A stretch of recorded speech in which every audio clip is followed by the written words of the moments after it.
President Trump threatened this week to completely annihilate the Houthis. What is his strategy in the Middle East? Well, joining me now to discuss these developments is Rabbi Yaakov Menken, Executive Vice President of the Coalition for Jewish Values. Rabbi Yaakov Menken, thank you very much for joining us here today. Thank you so much for having me back.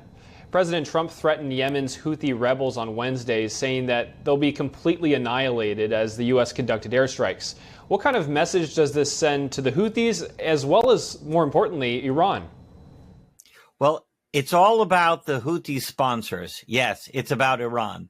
The Iranian influence is to destabilize the entire region. They're trying to establish a Muslim caliphate under their own domination. If you look at what's going on in Syria right now, there's been entirely too many within the Muslim world of too many terror organizations fighting it out with each other for control and domination.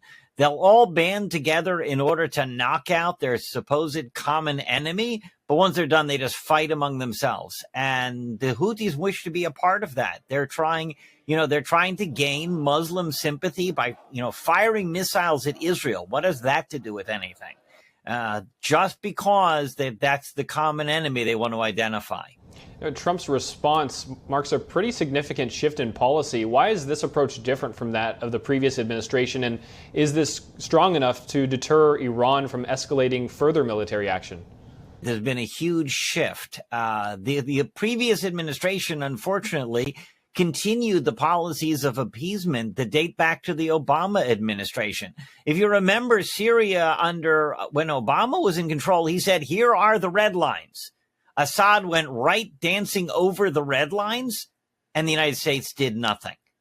Trump has indicated we're not going to sit on our thumbs. We're not going to wait for you guys to finally do something so grotesque like attacking like you did on 9/11.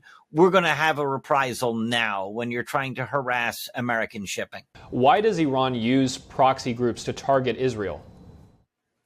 It's a very interesting thing, but of course the Iranians themselves, they don't want to get into a direct conflict with Israel. They do not want Israel. They know that Israel has cruise missiles. They know that Israel has the ability to destroy the House of Parliament in the middle of Tehran if they wished to. But they don't want to get into that direct fight. So instead, the Iranians are funding Hamas, Hezbollah, the Houthis. This gives them poorly trained ragtag militias filled with terrorists who wish nothing more than to die for the cause. How does it keep them from turning on each other? All of these nations that would very quickly go to war with each other, Iraq and Iran, for example, had a 7-year war going on. And yet, when they can say that, we're attacking Israel together, they're willing to set aside their differences, at least for the time being. Let's destroy all the Israelis first. Let's massacre the Jews. Then we'll fight it out among ourselves. Now, Rabbi Menken, I want to get into what extent the religious devotion shape the Houthis' ideology and actions, especially when tied to a specific political or militant message. And have we underestimated the strength of this motivation? The West has a very strong characteristic failure to understand the power of religious devotion. The West believes, you give people some education and you give people money and the opportunity to go into business, and presto, they will drop their arms, they'll drop their religious cause. That's not how it works. Religion can be used for good or for evil. Think about the number of people here in America giving their money away to charity because they would rather be charitable than wealthy, at least to that degree. Similarly, you have people within the Jewish community who sacrifice financially in order to move to the Holy Land.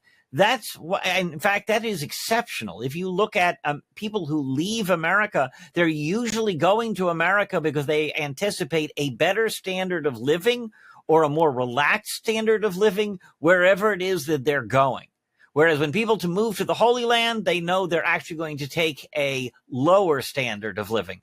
How does that work? Answer is religious devotion.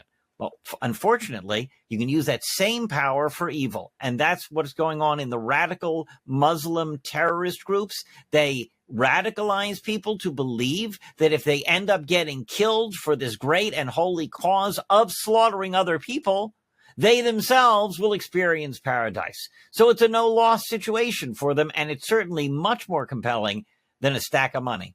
What do you think President Trump's strategy is here broadly throughout the Middle East? I think he has realized that peace through strength is the answer.